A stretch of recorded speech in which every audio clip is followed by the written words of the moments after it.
Welcome to the show. Director Stanley Nelson made a movie about the crack epidemic of the 1980s. The movie is called Crack, Cocaine, Corruption, and Conspiracy. It's on Netflix, and you must see this movie. So much of how we treat social problems depends on how we see the people who are impacted by those problems. Nelson tells the story of the crack epidemic in a way that sheds as much light on how disposably we treated victims of the epidemic as it tells us about the epidemic itself.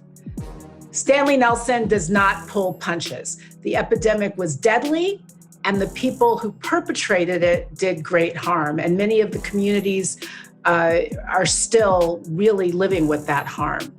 But the story of how crack came to dominate and decimate so many of those communities is far more complex than we sometimes appreciate. Here I am with director Stanley Nelson. His film, Crack, Cocaine, Corruption, and Conspiracy is available on Netflix. Check it out. Please welcome to the Tanya Acker Show, director Stanley Nelson, a multiple Emmy Award winner, director of the new film, Crack, on Netflix. I just want to say to everybody, you must see this film. Welcome, Stanley, and tell me why you felt it was important to tell this story right now. Well, I think, we started the story a couple of years ago, and we felt that the story was evergreen, that the whole crack era and the crack epidemic hadn't kind of been looked at, through the lens of time. There was a lot of hyperbole at the time, a lot of crazy reporting as we show in the film. But I think that we felt that nobody had really taken a clear-eyed look back at what happened. I thought I made a note as I was watching the film, because you really do a wonderful job, I think, putting the story of the epidemic in the historical context in which it lived.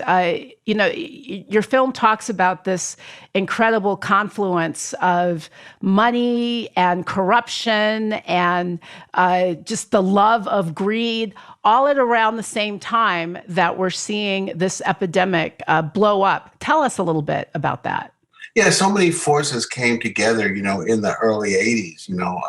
At the time, cocaine was thought to be hip, so many times, at clubs, one of the bartenders would be selling coke, and there you go to the bathroom and people would be sniffing coke at, off the counters, and it was kind of thought as a fun drug, a party drug. And then all of a sudden we heard about freebasing. For many it was Richard Pryor kind of setting himself on fire, and what was that all about? And then it was you could smoke coke if you cooked it up and went through an elaborate process. But then we talked to many people. One of them is Freeway Rick Ross, a huge cocaine dealer, a crack dealer out of LA, and he said that we realized that people didn't really want to go through the process of cooking it up.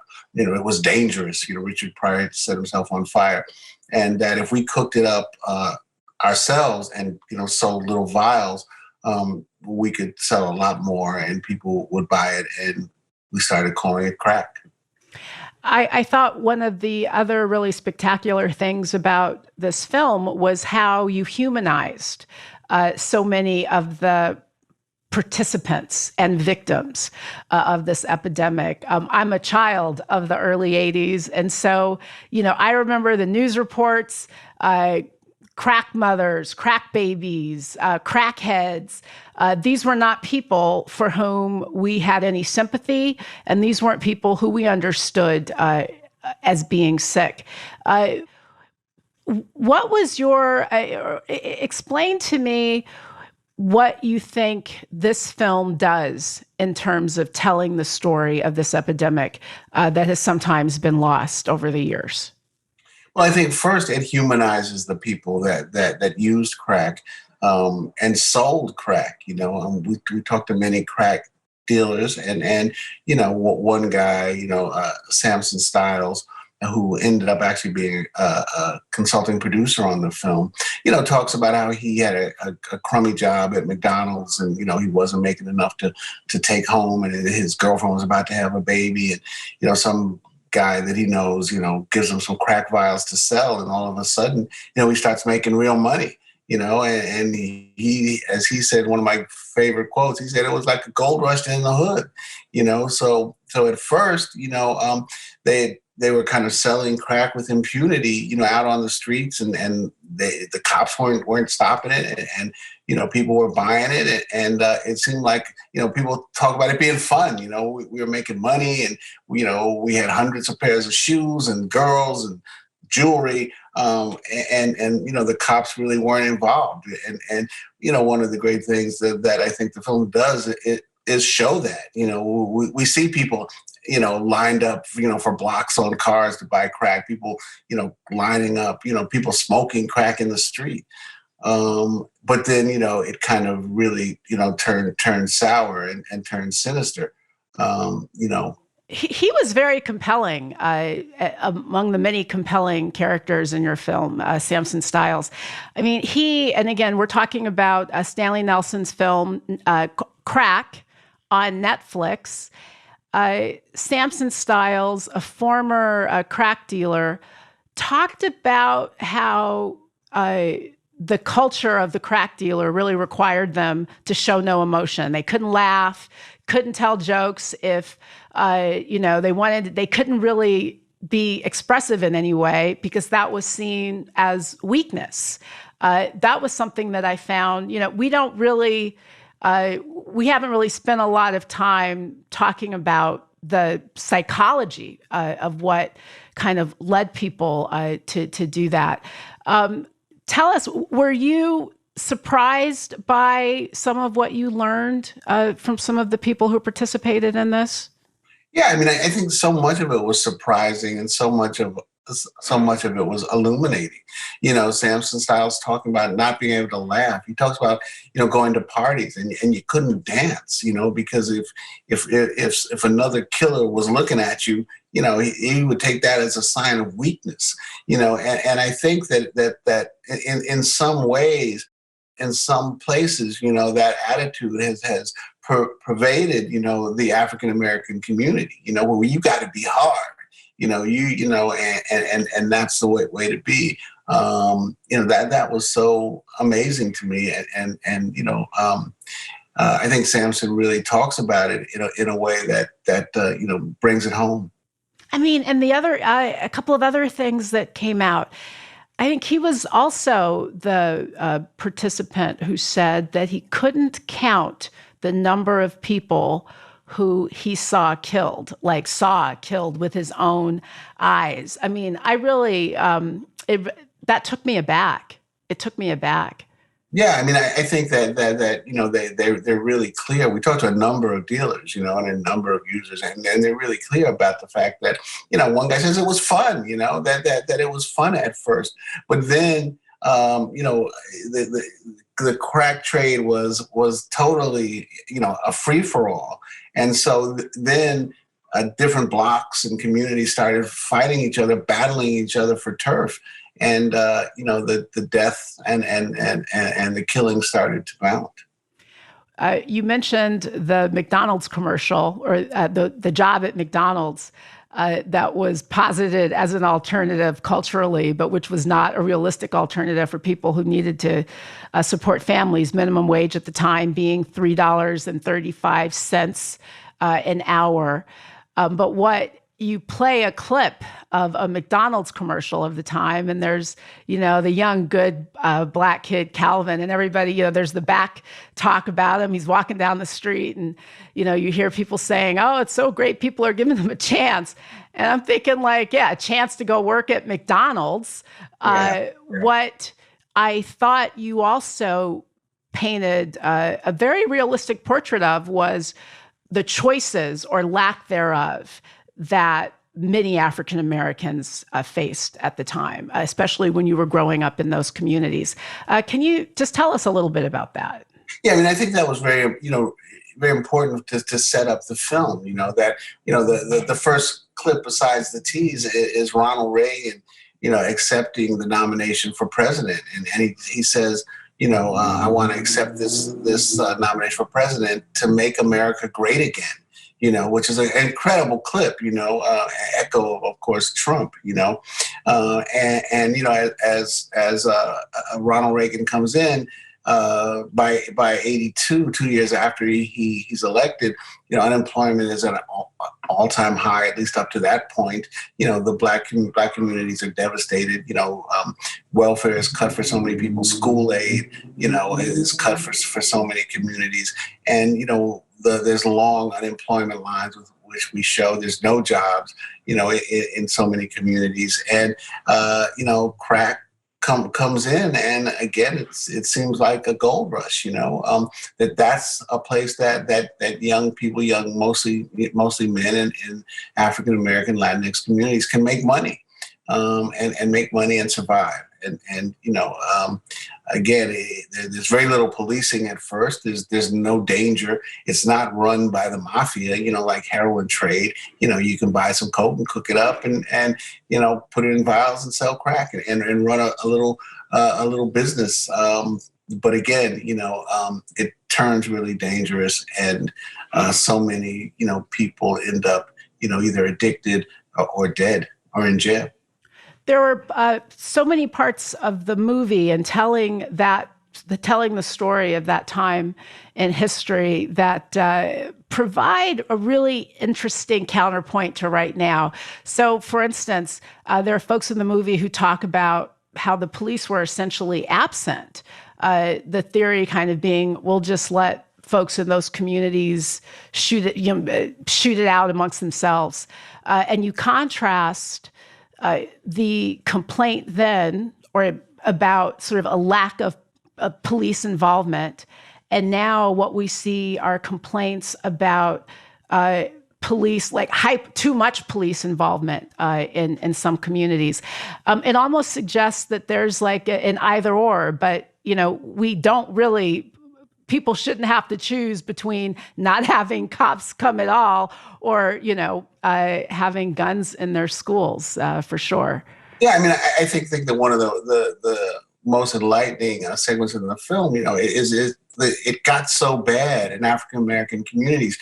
People talk about, not being able to go out at night, not being able to walk the streets. One woman says, from the time, it's a clip from the time, she said, when I come home at night, I just lock my door. I'm not going out there. And it got so bad that even in African American communities, we see people marching for more police, and it's almost impossible to imagine today, that African Americans are actually marching, demanding that more policing come into their communities. And as the police and politicians and the press kind of now latch on to the crack epidemic and just crazy, headlines about crack babies and crack mothers, now the police are taking notice, presidents are taking notice, and we see what, we're living with today, crazy drug laws and over policing and overfunded policing to where, they're like military units.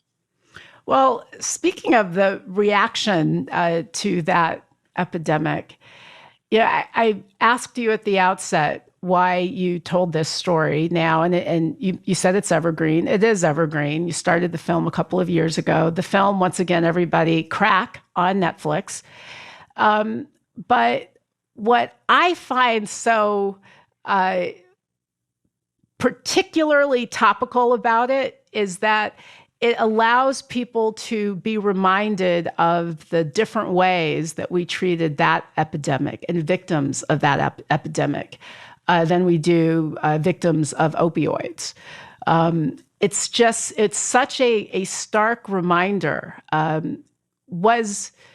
much of that was on your mind as you were telling this story? Oh, it was always on our mind, that, the opioid epidemic is thought of as a public health crisis, and crack was thought of as a criminality crisis. But one of the things we wanted to do is to make the film in such a way that the viewer makes the connection. We didn't always want to be saying, and it's different now, and it's different now. But you just, you can't help but think about that. This woman in the film who's been 21 years clean now. She says, she was arrested 5 times for possession of crack, arrested and spent jail time for each one. Never once was she offered treatment. She never was arrested for a crime. She never was arrested for selling crack or breaking and entering or anything. She was arrested for possession of a small amount of crack cocaine and spent jail time every time. And again, never was offered treatment. And when you think about, your film also talks about this, how potent and addictive it is just physically and, physiologically, what it does to the body and how it influences and how quickly it impacts and influences users. It really gave me certainly a better appreciation for how sick crack addicts were. Actually sick. And when you consider the story of someone, and her story is the same of many, never treated as anything other than criminals. How much do you think the harm, before I get to the harm that lasts today, crack really built these complete subcultures in African-American communities. You talk about, it's almost like they were self-sustaining, self-supporting, self-contained economies, little mini economies. Talk a little bit about that. Yeah, I think one of the things that happened is because crack wasn't supported, but are backed by some huge organized crime. All a young guy had to do was buy some cocaine, cook it up, put it into vials, and get with his boys and sell it. And then go back and buy more, and then buy more, and then a certain people like Samson talks about how he locked down his building in the project, and nobody could sell but his boys in the building. Then he locked down the whole projects, and then nobody could sell crack in the projects except his gang. Then he locked down a couple more blocks, and that's how it was done over and over again. And it was all around the country, everywhere in the country's big cities and small. And so in some ways it became a real economy. People traveled, up and down the East Coast and were kind of, real professional crack dealers. And in a way, in a weird way, it allowed so many, young African Americans to get into business. Ricky Ross, Freeway Ricky Ross, in LA, again, one of the biggest crack dealers in the world. He runs off the litany of businesses that he owns. Motels. He owned a motel, movie theater, beauty shop, barber shop, tire shop. He owned, and that's the way they were operating. But again, everybody that we talked to, pretty much ended up, either shot, in jail, or messed up for life. And so many communities that were just devastated. They were even physically devastated. They look like war zones. How much of that, how much of the remnants of that do you still see? And do you think that Black communities in America are still having to deal with? I think it's so hard for Black communities to recover, and when they recover, a lot of the times they recover as white communities, or mixed communities. So, I live in Harlem, and what we see are in some ways, the places in Harlem that have come back now, have come back as largely white neighborhoods, and also the neighborhoods that were the worst.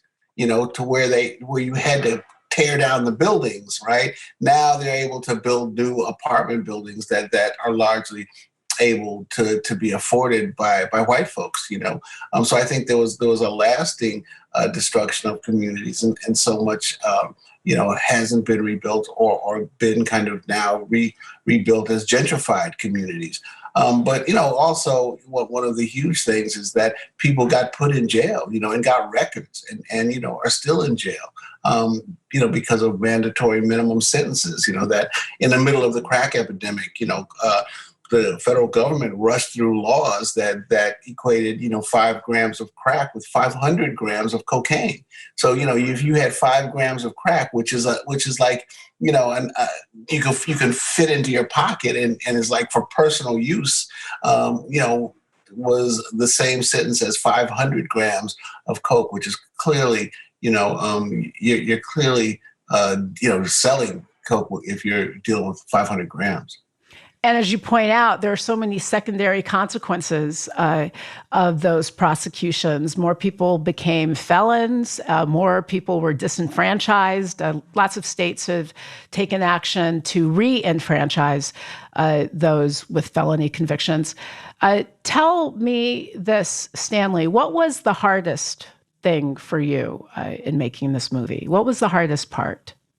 I think the hardest part of the story was kind of the government's involvement, the Iran-Contra involvement, because, we had to be very careful with what we suspect and what we can prove, and that was, we had to really kind of tiptoe along the edge. Hopefully, when you see the film, you don't know that we're tiptoeing, but, we have to tiptoe because there was so much that was not proven because the government didn't want to prove it. As one person says, in the film, you mean to tell me that the CIA is going to investigate itself? That's no way to have an investigation.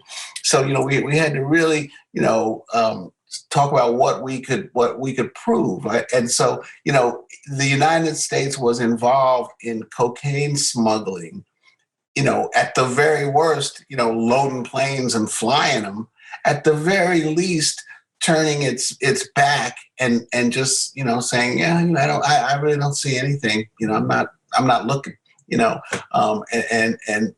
that's what we could say.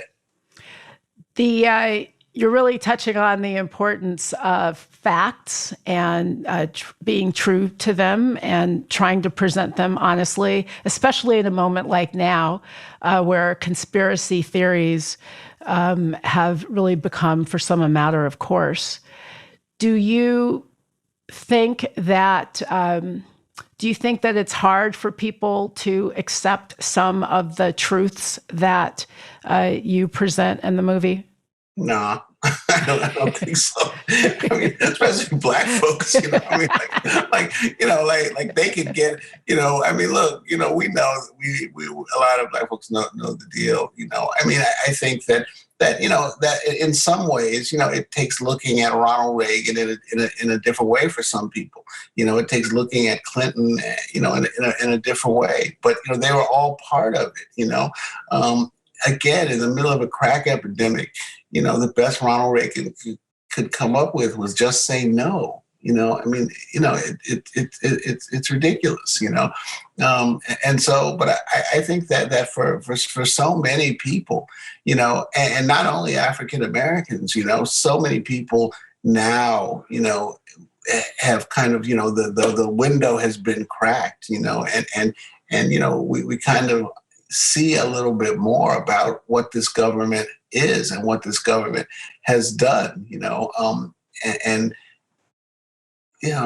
we believe a lot more than we would have believed, 10 years ago, maybe.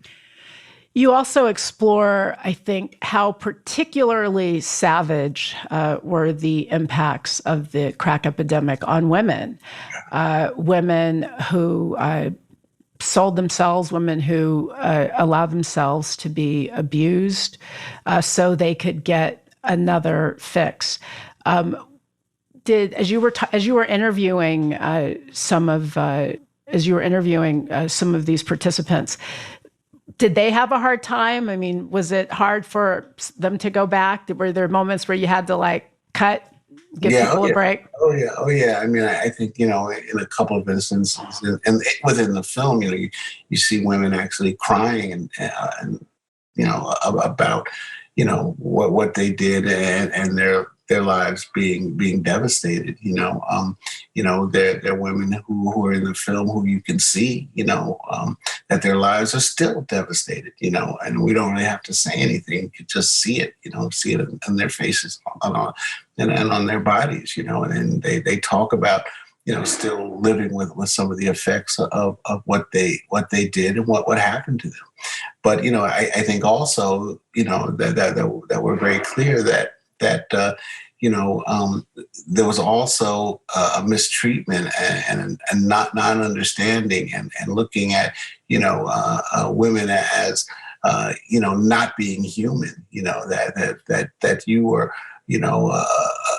a crack hoe and that's all you were, and not that you were a human that had a problem. One of the, something somebody in the film said was that when these women would come willing to, have sex or sell themselves for crack, he said if they were new in the addiction, it was okay. They still kind of looked okay. But later on, they became consumed by the product he was selling, they were just no longer, they were just treated, I think, even more disposably. What do you want people to learn from this movie? I think we want people to look back at this, again, through the lens of time and think about it, think about the drug policy, think about, today, think about how it led to mass incarceration, think about, how the press was overblown and dishonest about it. Think about how, it led to over policing and, police, getting, automatic weapons and tanks and body armor and what it does, and what it does if we don't think about all people as being human and all people as being equal, and all people as being worthwhile. We can't throw away part of the population without really causing consequences on down the line for all of us. Stanley Nelson, you are a treasure. Thank you for being here. Thank you for making this a really important movie. Stanley Nelson, the director of Crack. You can see it on Netflix. You must watch it. Thank you so much for being here, Stanley. Good luck to you. Stay safe. All right. Thank you so much.